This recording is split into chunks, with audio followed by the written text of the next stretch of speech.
Hello friends, welcome to my channel HC Smart.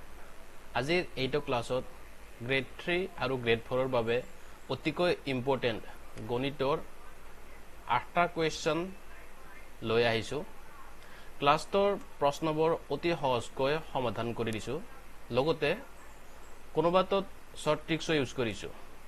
গতিকে সম্পূৰ্ণ ভিডিঅটো চাই উপকৃত হলে লাইক, শেয়াৰ আৰু সাবস্ক্ৰাইব কৰিব নাপাৰিব। এতিয়া আৰম্ভ কৰিছো। কোৱেশ্চন নম্বৰ 1 আছে তলৰ কোনটো মৌলিক সংখ্যা নহয়। যিবোৰে মৌলিক সংখ্যা জানে কিন্তু পাহৰিছে মই তেওঁলোকৰ কাৰণে কৈ দিও যে মৌলিক সংখ্যা কোনবোৰ যিবোৰৰ উৎপাদক 1 আৰু সেই সংখ্যাটো নিজে এইবোৰ হৈছে মৌলিক সংখ্যা। অপচন এ আছে 31, অপচন বি আছে 61, অপচন সি আছে 71, অপচন ডি আছে 91। এতিয়া এর শুদ্ধ উত্তর কোনটো মৌলিক সংখ্যা নহয়। অপশন ডি তো যেটো 91 আছে এইটো মৌলিক সংখ্যা নহয়। কিয়? কাৰণ 91 ক আমি 7 এৰে হাতেৰে আমি হৰণ কৰিব পাৰো। কেইবাৰ যাব হৰণ? 13 বাৰ। হয় ভাগে 0 ৰয়। গতিকে এইটো মৌলিক সংখ্যা নহয়। এর শুদ্ধ উত্তর অপশন ডি 91। বাকি কেইটা আমার বাকি কেইটা কি হয়? বাকি কেইটা গোটেইকেইটাই মৌলিক সংখ্যা কেইটা 31, 61, 71 এবাৰ মৌলিক সংখ্যা। 91 টো মৌলিক সংখ্যা নহয়। 2 নম্বৰ প্ৰশ্নটো আছে 1056 1056 ত কিমান ন্যূনতম সংখ্যা যোগ কৰিব লাগিব যাতে যোগফলটো সম্পূৰ্ণৰূপে 23 এৰে হৰণযোগ্য হয় মানে বিভাজ্য হয়। আমি হৰণ কৰিব পাৰো। এনেকুৱা প্ৰশ্ন প্ৰায়বোৰ এক্সামতে দেখা যায়। সো এটো অতিকৈ ইম্পৰ্টেন্ট, আপোনালোকে এটো ভালকৈ চাব। এটা আমি কেনেকৈ কৰিম? 23 ৰে আমি এটো হৰণ কৰিম। প্ৰথমে আমি 23 ৰে এটো হৰণ কৰিম 1056 হা কেইবাৰ যাব? প্ৰথম আমি এটো 4 ৰে কৰিলো, 4 ৰে কৰিলে এটো হ'ব 92, 92 পৰা ইয়াত থাকিব 136 থাকিব। আকৌ এটো আমি 5 ৰে কৰিম। 23 into 5 কৰিলে 115 পাম। হয় ভাগে কিমান ৰব? 1 আৰু এইপিনে ৰব 2, 21। গতিকে আমাক কি কৰিছে এইটো কিমান ন্যূনতম সংখ্যা যোগ কৰিব লাগিব। ন্যূনতম সংখ্যাটো আমি উলাবৰ কাৰণে কি কৰিম? এইটো যেটো আমাক দিয়া আছে 23, এই 23 ৰে ভাগে যেটো ৰৈছে 21 এইটোক আমি বিয়োগ কৰি দিম। 23 minus 21 কিমান ৰব? 2। এই 2 টোই হৈছে কি ন্যূনতম সংখ্যাটো যেটো আমি এই 1056 ৰ লগত যোগ কৰিব লাগিব। আৰু যোগ কৰিলে তেতিয়াহে যোগফলটো কি হ'ব? 23 ৰে এইটো হৰণ যাব। হয় গতিকে শুদ্ধ উত্তৰ অপচন এ। 3 নম্বৰ প্ৰশ্নটো আছে তলৰ কোনটো মৌলিক সংখ্যা। এটা আপোনালোকৰ কাৰণে দি দিছো। এটা অপচন এ আছে 33, অপচন বি আছে 81, অপচন সি আছে 93, অপচন ডি আছে 97। ইয়াৰ আনসাৰ কোনটো হয় সেইটো মোক কমেন্ট কৰিলে হল। 4 নম্বৰ প্ৰশ্নটো আছে প্ৰথম 5টা মৌলিক সংখ্যাৰ যোগফল হল। অপচন এ আছে 11, option B 18, option C 26, option D 28। তে প্ৰথম 5টা মৌলিক সংখ্যা বুলি ক'লে কোন কেইটা হ'ব? এইটো হ'ব 2 plus 3 plus 5 plus 7 plus 11 না এটো আমাক এইটো হৈছে যোগফল হৈছে। মই এখানে ডাইৰেক্ট প্লাস কেইটা লিখি দিছো। প্ৰথম 5টা মৌলিক সংখ্যাৰ যোগফল হৈছে। হয় এটা 1 তো মৌলিক সংখ্যা হয় নে নহয় সেইটো মোক আপোনালোকে কমেন্ট কৰিব আৰু কিয় নহয় এটো ফলে হল। এটা আমাক সুধিছে কি প্ৰথম 5টা মৌলিক সংখ্যাৰ যোগফল। আমাৰ প্ৰশ্নটো হৈছে এইটো। গতিকে প্ৰথম 5টা মৌলিক সংখ্যা একেইটা 2 plus 3 plus 2 3 5 7 11 একেইটা প্লাস কৰি দিলে যোগ কৰিলে কিমান হ'ব সেইটো মোক কমেন্ট কৰিব। 5 নম্বৰ প্ৰশ্নটো আছে দুটা সংখ্যাৰ পাৰ্থক্য 1365 ডাঙৰ সংখ্যাটো সৰুতৰে ভাগ কৰিলে আমি 6 ভাগফল হিচাপে আৰু 15 বাকি হিচাপে পাম সৰু সংখ্যাটো কিমান প্ৰশ্নটো দেখাত ডাঙৰ আছে কিন্তু এটোৰ সমাধানটো একদমেই সহজ আৰু সৰু আপোনালোকে এটো ভালকৈ চাই ল'ব এটো বুজি পালে আপোনালোকে পৰীক্ষাত কৰিব পাৰিব এনেকুৱা ধৰণৰ প্ৰশ্ন আহিলে প্ৰথম আমি কি লম প্ৰথম আমি সৰু সংখ্যাটো লম ধৰি ললো কি সৰু সংখ্যাটো x সৰু সংখ্যাটো আমি x বুলি ধৰি ললো গতিকে ডাঙৰ সংখ্যাটো কি হ'ব l বুলি ললো মই ডাঙৰ সংখ্যাটো কি হ'ব l কি হ'ব x plus 1365 কিয় কাৰণ দুটা সংখ্যাৰ পাৰ্থক্য দিছে 1365 আমাক সৰুটো দিছে আমাৰ সৰুটো যদি x বুলি লৈ লওঁ গতিকে ডাঙৰ সংখ্যাটো কি হ'ব x plus 1365 হ'ব হয় সৰু সংখ্যাটোৰ লগত যেটো আমাক দিছে পাৰ্থক্যটো হেতু যোগ কৰি দিলে আমি ডাঙৰ সংখ্যাটো পাই যাও হয় আকৌ তলত দিছে 6 ভাগফল হিচাপে আৰু 15 বাকি হিচাপে পাম মানে সৰুটো যদি ডাঙৰটো আমি হৰণ কৰো ভাগ কৰিলে 6 ভাগফল হিচাপে পাও হয় গতিকে কি হ'ব ইয়াতে x ডাঙৰ সংখ্যাটো 1365 সমান সৰুটোৰে 6 ভাগফল হিচাপে পাওয়া যায় ভাগ কৰিলে গতিকে 6 দি পূৰণ কৰিব লাগিব সৰু সংখ্যাটো হয় 6x হ'ব আমি যেটো x তো সৰু বুলি ধৰিছো x plus এটো কি হ'ব 6x plus আৰু 15 বাকি হিচাপে 15 টো আমি যোগ কৰি দিব লাগিব তেতিয়া ডাঙৰ সংখ্যাটো হৈ যাব এতিয়া আমি এটো সৰল কৰিম x তো আমি লেফট হ্যান্ড সাইডত আছে এটো ৰাইট হ্যান্ড সাইডত লৈ যাম এপিনে বাৰু লেফট হ্যান্ড সাইডে মই লিখি লৈছো এটো 6x x তো লেফট হ্যান্ড সাইডত লৈ গলে এটো হৈছে আমাক যেটো x তো এপিনে লাগে লেফট হ্যান্ড সাইডে এপিনে লৈ আইছো লেফট হ্যান্ড সাইডত লৈ আইছো হয় আকৌ এপিনে আছে 1 3 6 5 থাকিলে আৰু 15 তো এই 15 তো আমি কোনপিনে নিব লাগিব এপিনে নিব লাগিব হয় বিগেটো কি হ'ব মাইনাস হৈ যাব রাইট হ্যান্ড সাইডৰ এপিনে লৈ গলে লেফট হ্যান্ড সাইডত লৈ গলে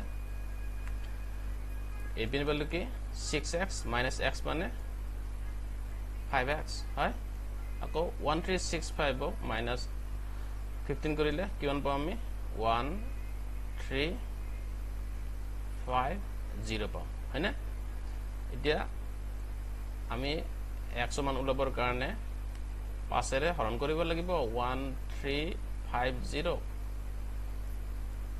আৰু 5 এৰে হৰণ কৰিলে আমি কি পাও আছে হৰণ কৰিলে পাও আমি এটো 5 দুগুণ 10 3 থাকিব বাকি 35 হল 35 হলে 7 5 গুণ 35 আৰু এপিনে এটা শূন্য মানে কিমান হল x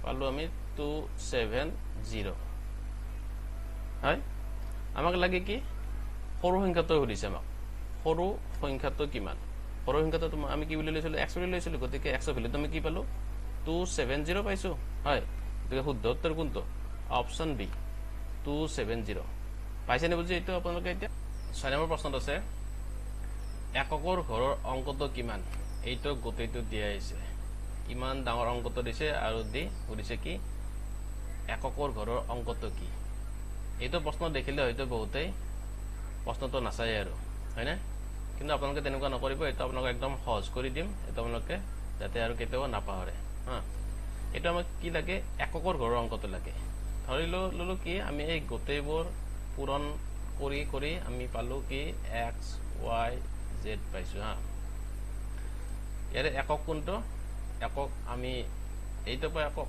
হয় যেটো ইয়াতে একক হৈছে y তো দহক x তো শতক এনেকুৱা হয় হয়নে গতিকে আমাক কোনটো লাগে তাৰ মানে এই z এনেকুৱা এইটো এককৰ ঘৰত এইটো কিমান হ'ব সেইটো বিচাৰিছে এতিয়া আমি এইটো লিখি লৈছো বাৰু চাব কিমান দিছে প্ৰথমটো লিখি লৈছো 6374 দিয়া আছে হয়নে ব্ৰেকেট দিয়া আছে টু দি পাৱাৰ 1793 এটো তলতো বাতিল সেকেন্ডটো বাতিল লৈছো 625317 নেক্সট কিমান দিয়া আছে 341 টু দি পাৱাৰ 491 এটা চাওচোন এইবোৰ যদি গোটেইবোৰ পূৰণ কৰিব লাগে কিমান সময় যাব হয় না কিন্তু আমাক সুধিছে কি মাত্ৰ এককৰ ঘৰৰ অংকটো লাগে হয় গতিকে বাকি আমি গোটেইবোৰ বাদ দিম হাজিব নালাগে ইয়াতে আমাৰ 637 এইবোৰ নালাগে ইয়াতে আমাক 179 এইবোৰ নালাগে এইটো 62 এইটো নালাগে 625 ৰ 317 ৰ 31 তোমাক নালাগে এইবোৰ কাটি দিও এইবোৰ নালাগে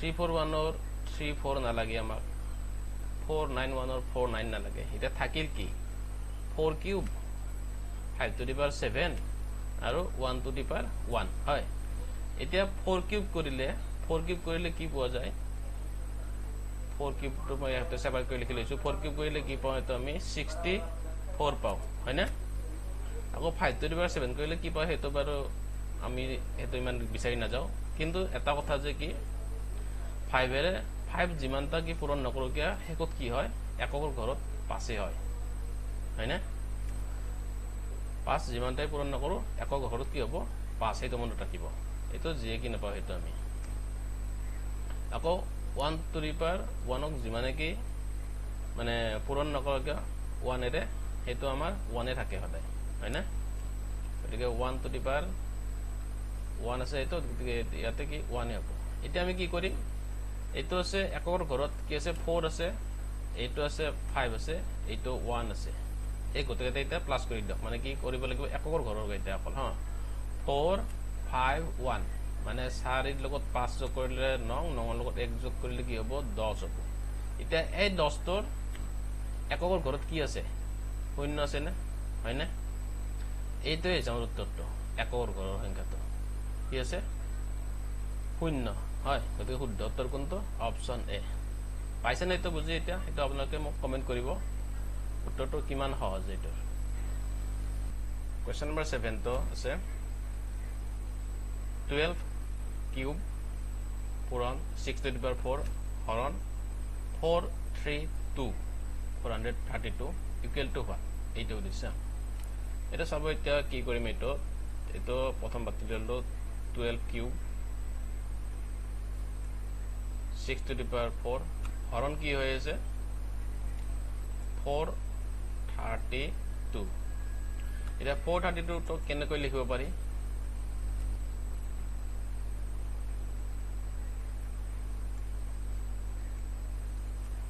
সরি এটা 6 to the power 4 হৈ আছে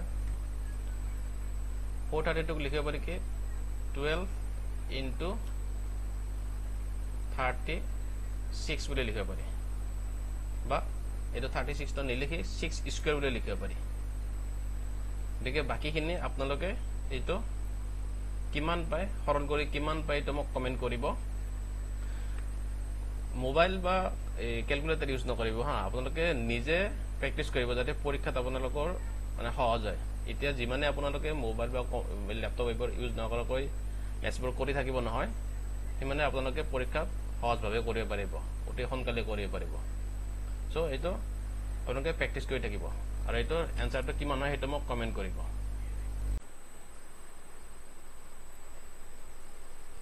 8 নম্বৰ প্ৰশ্ন আছে 88 এৰে ভাগ কৰিব পৰা আটাইতকৈ ডাঙৰ 4 অংকৰ সংখ্যাটো হল এটা অপচন দিয়া আছে এর কোনটো হয় অপচন নাই 4টা কোনটো হেতু মই লব লাগে আমি জানো যে কি 4টা অংকৰ লিখিব পৰা আটাইতকৈ ডাঙৰ সংখ্যাটো 9999 আমাক লাগে কি 88 এৰে ভাগ কৰিব পৰা আটাইতকৈ ডাঙৰ 4 অংকৰ সংখ্যাটো এইটো লবৰ কাৰণে ডাঙৰ সংখ্যাটো লবৰ কাৰণে আমি কি কৰিম 88 এৰে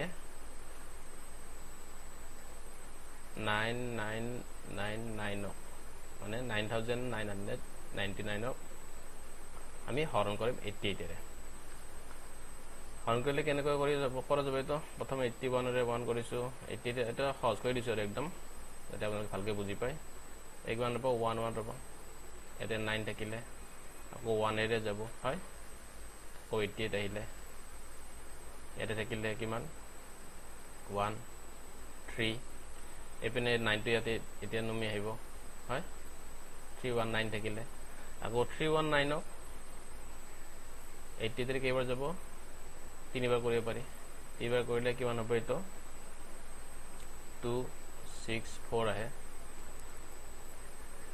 এইটো মাইনাছ কৰিলে পাওঁ আমি 55 হয় 55 পাইছোঁ এইটো মানে কি এইটোতো আৰু নাযায় হয় এইটো ভাগে এটা আপুনি 88 এৰে মানে যেনেকৈ সহজ পায় তেনেকৈ কৰিব হা 9999